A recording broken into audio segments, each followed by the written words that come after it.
Hey guys, good afternoon, Cutmaster Ben. So I want to talk to you real quick.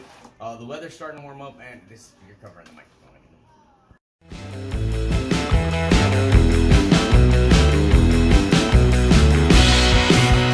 Hey, good afternoon, guys. It's Cutmaster Ben. So I want to talk to you guys with this weather warming up about too fast. Okay. Hey, good afternoon, guys. It's Cutmaster Ben. So most of you, your spring break is over. Weather's starting to warm up. You're probably getting outside a lot more, which means we're going to see a lot more bike riders out there. It means we're going to see you guys on your bicycles, maybe new bicycles, riding around, maybe riding down some trails with your friends or at the local park. And so we want to make sure you guys are doing it safely and make sure your bikes are working before you get going. So the first thing, guys, we want to talk about is bike safety. So we're going to talk about our helmets. So you have multiple kinds of helmets you can get wherever. Today we have Kaz Mirez, who is a Weeblo. Say hi, Kaz. Hi. And Kaz is wearing more of a traditional style bicycle helmet. A couple of our boys also have one like this where it's more of a whole head helmet. And they come in a variety of ways, a variety of styles, but they all need to fit the same way. So your helmet needs to be comfortable, number one. So obviously you can see this is a kid's helmet, but this is a great example of how it would not fit if it were too small. Then this won't work.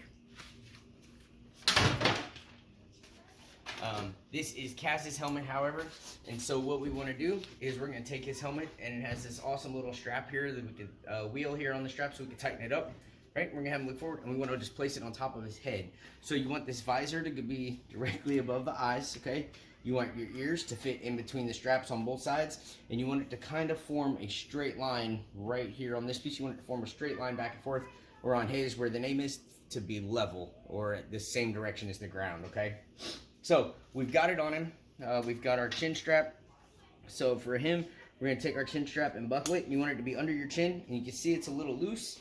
So we're going to grab our wheel back here, give it a couple clicks, and it'll tighten it right up. So you want it to be under your chin. You want it to be nice and snug, not so tight that it chokes you, but not so loose that it just falls and flips around on your head.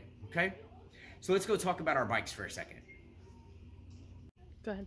We're going to talk about your bicycle here for a minute, guys. So your wheels need to be inflated properly, and it tells you a number on the side. Most bicycle tires go between 30 and 50 pounds of pressure from air, okay? So make sure you get those filled up. Talk to mom and dad or an adult, and they can make sure that you get them filled up.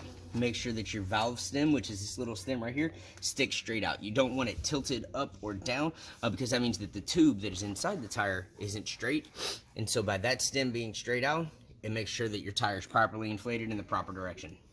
All right, make sure your pedals are all the way on. Some of them do unscrew, all right, so make sure they're on, secured.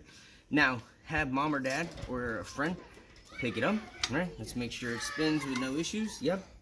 Make sure it stops with no problems, okay? And what that does is that tells us, is the chain tight enough? If your chain's not tight enough, it could slip off and cause you to hurt your legs, all right? Front tire, the same thing. Make sure you check it, make sure you check your stem. Right, make sure you check that it has enough air. And then if you have these handles with the brakes up here, you're gonna squeeze this handle, right? And you wanna see these little brake pads on each side. Just grab the tire nice and snug, okay? Now this is something you only really need to do, see, just like that. All right, guys, so this is something you really only need to do maybe once a week or once every couple weeks, right? That's really all you gotta do. Check it, make sure your pedals are nice and tight, make sure your tires are good and aired up, and then enjoy your ride. So, hey, Kaz, you're all fixed up? You ready to go? Oui. All right, guys, have a good summer. Have fun riding.